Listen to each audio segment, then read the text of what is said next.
Because I can remember when I was growing up, the one you can get pregnant from a toilet seat, that was quite a popular myth. That one was around a lot. Also the big myth that sex should be something that we don't talk about. That's a massive myth. That's the biggest myth of all. Sex. You got to talk about it. Oh, but Jimmy, talking about sex is awkward. No. What's awkward is falling asleep on someone's shoulder at a bus stop while having that dream where you're Taylor Swift. We are never, ever, ever getting... If you're in a relationship, one of the things you might be thinking about is sex, and whatever your thoughts are, it's good to talk to your partner about it. There's no need to feel awkward. So tell me your tips in the comments below for starting a difficult conversation. Talking is good, and I'm about to have a chat with the very lovely Hannah Witton. I see. Oh, right. Yeah. Hello, you. Good to see you. You too. Oh, thank you. It's so cold. Get me inside.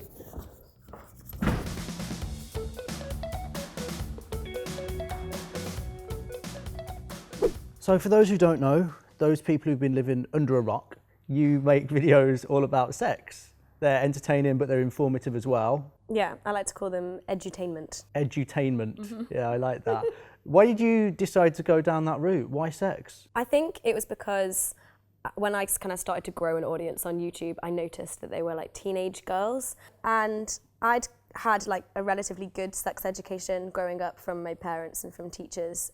So you felt like you'd become this big sister character almost, and you had to be responsible and you had the knowledge, so why not share it? Yeah, exactly. Why is it that people find talking about sex face to face difficult? I think it's because it's so intimate and it's a personal thing, and growing up those things might feel a bit awkward, especially talking to someone face to face about it. That's terrifying. Yeah. But it shouldn't be, because it's something that's very normal and natural. I'm not saying like shout it to the world and like tell everybody about your sex life. Yeah. It's like the people that matter. How important is it to talk to your partner about sex? Really important. Like, you shouldn't be having sex with someone who you can't talk about sex with. That's a big clue, isn't it? If you feel like you can't chat to this person about it, then it's probably not right. Yeah. How should you prepare for a conversation about sex with your partner? Rather than waiting to have that conversation when you're in like a heat of passion, make sure you have that conversation with your clothes on. If you're having that chat with your partner, you need to make sure you're in a place where there'll be no interruptions and no distractions, so you can properly just have that talk and get everything out that you want to say, and then give them time to talk about how they feel as well. If you're going to have that conversation, maybe do a little bit of research beforehand. If you're going to be talking about what methods of contraception you want to use, have a little research about what's out there, and so you can come to them and be like, I think we should use this and this. Just have a little like, Google. What do you think? No. Yeah. Yeah.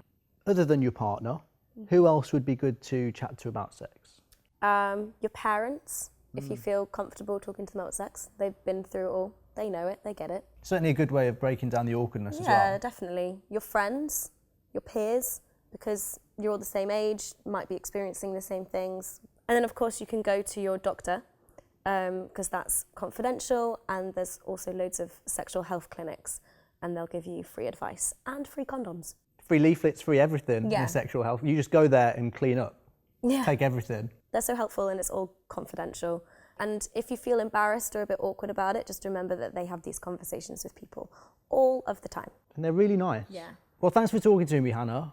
That's really good. Thanks for coming over. I really enjoyed that. Me too. I like talking about sex. Yeah, I can tell. I can tell. So that was my deep, meaningful conversation with the amazing Hannah Witton. But I want to know your tips for embracing a difficult conversation. Let me know in the comments below. Maybe you'd start a difficult conversation over a cuppa, like we did. Or maybe you like to prepare really well beforehand, think about exactly what it is you want to say. Let me know in the comments below. We read every single comment and we love hearing your thoughts. Next week, we've got a huge show. It's all about consent and what consent means.